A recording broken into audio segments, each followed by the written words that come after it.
to Season 3 of Unapologetically Woman. We're celebrating phenomenal women all across Kentucky who make no apologies for their perspectives or the impacts that they are making in the community. Today we're celebrating Darcy Miller. Darcy is a wife, a mom, an advocate, professional clinical counselor, and regional director for emergency response and client engagement for New Vista. Unapologetically Woman, Darcy Miller, that's you. Congratulations. Thank you. Thank you for having me. I appreciate it. So tell me, what do you do at New Vista? Well, I am basically in charge of everything crisis response for behavioral health care for our community mental health center, which is the safety net for mental health services for the Bluegrass region. So basically crisis response, whether it be someone that's at risk for suicide and asking for help, our call center, which answers crisis calls, scheduling, 988 calls, if you're familiar with 988, the lifeline. Tell us about 988. So 988 is a 3-digit number, and it's in parity. It's in line with 911. It's similar. But the idea is to focus on people who are in distress because of mental health issues or suicide risk. Is that a 24-hour? It is 24 hours, 7 days a week, 365 days a year. Someone is there to answer the phone. And so it used to be a 10-digit number, and it has been around for probably about 10 years, that national 10-digit 1-800-273-TALK. You can still use the 10-digit number, but let's face it, a 3-digit number is a little easier to remember, especially if you are struggling and in crisis. Right, and 988 is the number to call if you need help. Yes, and you can also text and chat. Oh, wow. Mm-hmm. So there's a live person that's going to be chatting with you? Yeah, we're trying to get our organization to the point that we can receive text and chat. We have a national backup center, so those go to the national backup center, and we are working in the long term for our call center to also respond in text and chat. And so over the pandemic, or at least over the last 3 years, we've seen a rise in the conversations that are happening around mental health and wellness. Do we think that more people are seeking mental health care now, or more people more comfortable with talking about it? I think it's both. So I do think more people are seeking mental health care, and I think we have worked really hard in my field to reduce the stigma of mental health issues and mental illness, that it's, you know, just like reducing the stigma of breast cancer treatment or diabetes. Depression, anxiety, that's something that we all live with. More serious illnesses like schizophrenia, bipolar disorder, that's something that people can live with, get treatment, and still live a productive, full life. And I think every generation I see coming in is more and more accepting of that. So that is wonderful, but I also think the pandemic brought a collective trauma and loss and affected everybody's mental health in a way that we've never quite seen on that level before. So people are more comfortable talking about it and seeking help. And so I guess the silver lining of that is it's now more in the conversation. And we can, if people are seeking therapy, crisis counseling, whatever it is, medication management for mental health issues, and all of that together, then we're going to end up with a healthier community. Well, because you hear people like stopping and saying, oh, I can't do that today, I have a meeting with my therapist. Yes. And they're okay saying it. Yes. And so I think that that's a great thing. Yes. Absolutely, I agree. So Darcy, tell us about the Mobile Crisis Team. So our Mobile Crisis Team is a group of mental health professionals that respond 24/7, 365 days a week. They can provide response to on-the-scene response, or they help support our call center when somebody calls in crisis. Now, our crisis line also works with that person individually, but if things are at higher risk and they feel like the Mobile Crisis Team is a good way to connect and get people services in real time, that's when they pull in our Mobile Crisis Team. Well, let me ask you this, and I don't know if it's inappropriate, but if you have someone in your family that's in crisis, are there things that you say to them or things that you don't say to them, maybe something that could make things better until you could get the get professional help, or are there things that you can say that can make them worse? I think the best thing to do is to listen to people and validate what they feel in the moment. Because what triggers anxiety or depression or a crisis in me may be different than what triggers you. Because we all have different histories, different experiences, different traumas. So if someone is coming to you and they're having thoughts of suicide, or they're having panic attacks, or feeling overwhelmed, or feeling hopeless, though you may not understand what has triggered, listening to them and saying, listen, I can totally understand how you feel.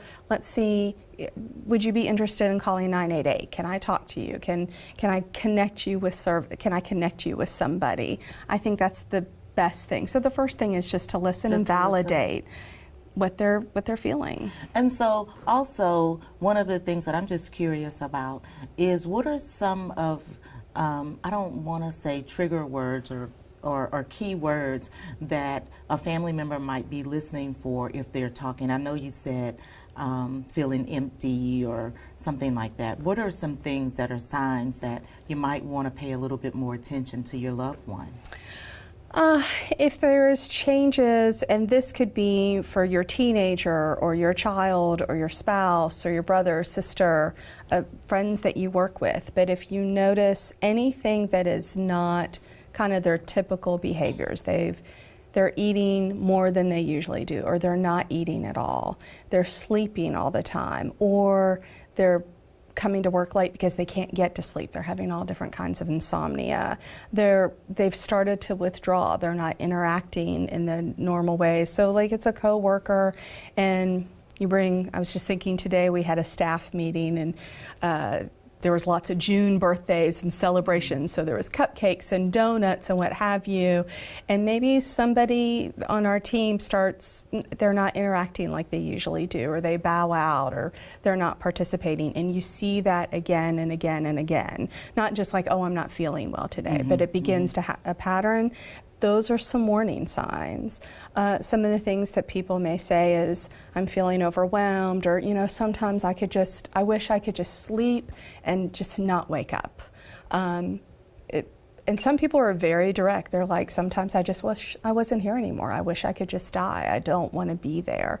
Those are the red flags to say, hey, let's talk to someone. I'm very, very worried about you, because we value you. We want you here. I care about you. I love you, things like that. And so do they call New Vista? Do they call their doctor? What would be the first phone call? I think wherever you feel comfortable, they can call their doctor. They can call a therapist that they already know. They can call New Vista. The nice thing about our Community Mental Health Center and 988 is that call center is open 24 hours a day.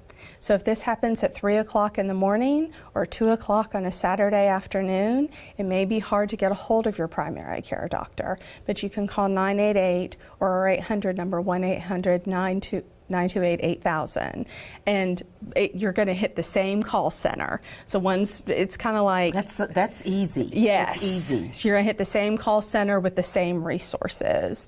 So and sometimes it's just a phone call. I don't know how many times we have gotten a call and our crisis worker, our phone call center crisis worker, has been able to talk to somebody for 30 minutes. It has changed the trajectory of their day.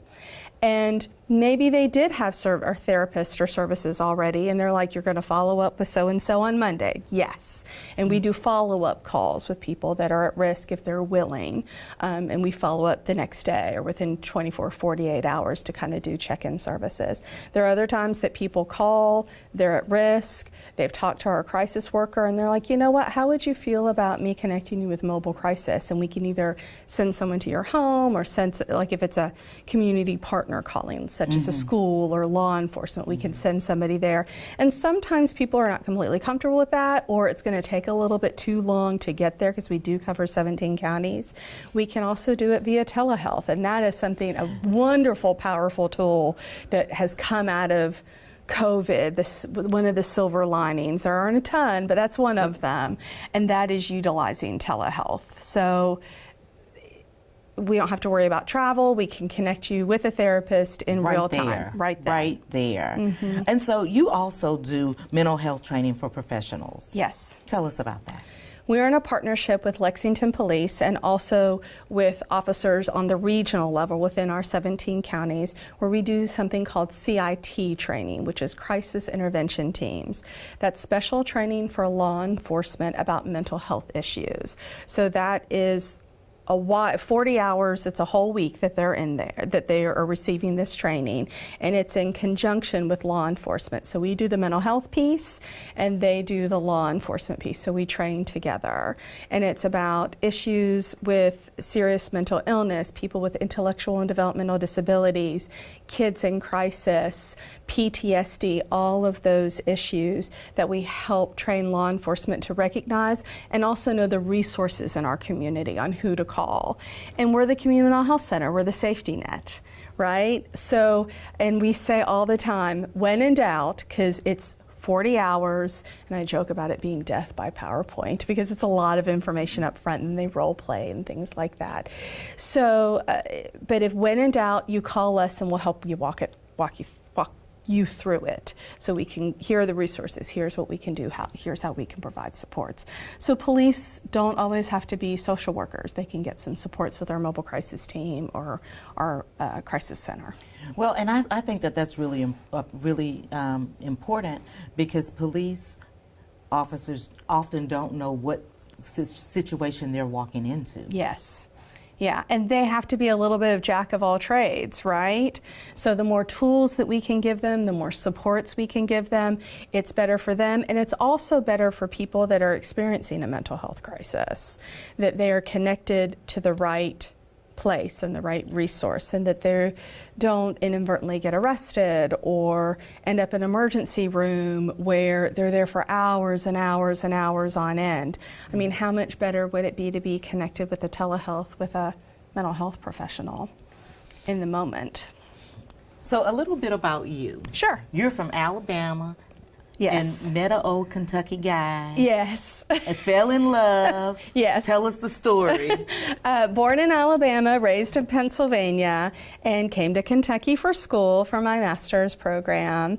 Got a job from there, was getting supervision, looking at kind of moving back to where I was from, or something like, whether it be Pennsylvania or more further down south or whatever. And then I met a Kentucky boy at work, and we'll have been married 19 years this year. Wow. Yeah. And how many children do you have? We have 4 children between us. So when he and I got married, I talk about that I inherited 2 bonus children, twins, and they're wonderful. And then he and I have 2 children together.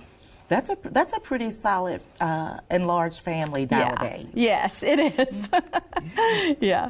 So how do you manage all of that? Because I'm thinking especially if you have teenagers. Yes, we do. We have, my youngest just turned 13 this weekend. So we have a 13-year-old girl, 17-year-old boy, and then twins, boy, girl. And they're 20 now. They'll be 21 in August. Wow. Yeah. You got a lot going on, girl. Yeah. You have a lot going on. What does your husband think about all of the things that you do?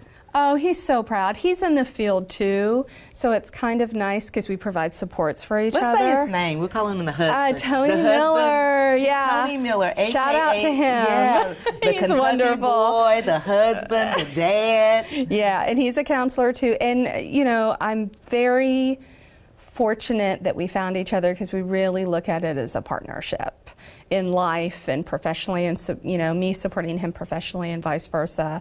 So he's not afraid to do dishes and laundry and help with the homework and vacuum, and you know, we share all of those type of things, right? Yes, girl. Yeah, yeah. Yes. So what made you want to go into the field of counseling? How did you develop that passion? Well, I think my mom was a psych major and going back and getting her master's when I was a kid. And so I was interested in that. And I was just kind of interested in the subject about people's stories and people's experiences.